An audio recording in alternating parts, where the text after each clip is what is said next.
નમસ્કાર, આપ જોઈ રહ્યા છો યુટીસી ન્યૂઝ। વડાપ્રધાન નરેન્દ્ર મોદી દેશ અને દુનિયામાં સતત પ્રવાસ કરતા હોય છે। દેશની વાત હોય કે દુનિયાની વાત હોય, વડાપ્રધાન નરેન્દ્ર મોદી કોઈ જેવી જગ્યા બાકી હશે કે જ્યાં તેઓ નહીં ગયા હોય, અને આ તેમની એક આગવી ઓળખ પણ છે। પરંતુ એક વર્ષથી મણિપુર સળગી રહ્યું છે। વડાપ્રધાન નરેન્દ્ર મોદી મણિપુર કેમ જતા નથી, આ સવાલ વિપક્ષી પાર્ટીઓ સતત પૂછતી રહી છે, પરંતુ વડાપ્રધાન નરેન્દ્ર મોદી આ મામલે જવાબ સુદ્ધા આપતા નથી।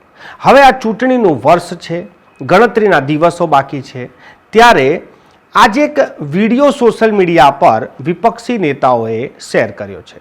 કોંગ્રેસ અને આમ આદમી પાર્ટી બંને એક વિડીયો શેર કર્યો છે। આ વિડીયો મણિપુરના એક ખેલાડીનું છે। મોડર્ન માર્શલ આર્ટમાં વિજેતા થયેલા આ ખેલાડી વિજય બાદ જ્યારે થેન્ક્સ સ્પીચ બોલવાની હોય કે પછી રમત વિશે કશું બોલવાનું હોય, તે વખતે તેઓ ખૂબ જ ભાવુક થઈ ગયા અને રડતા રડતા વડાપ્રધાન નરેન્દ્ર મોદીને અપીલ કરી દીધી કે વડાપ્રધાન નરેન્દ્ર મોદી, આપ એકવાર મણિપુર જરૂર આવો।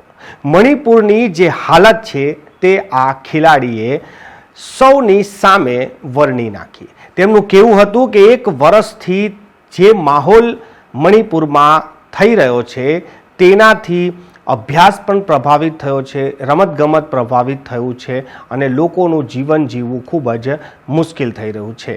અને આ ઘડીમાં વડાપ્રધાન નરેન્દ્ર મોદીને તેમને મણિપુરમાં આમંત્રણ આપ્યું છે। જો તેઓ મણિપુર આવે તો અહીંયા જે મણિપુરમાં હિંસા છે તે શાંત થઈ શકે છે।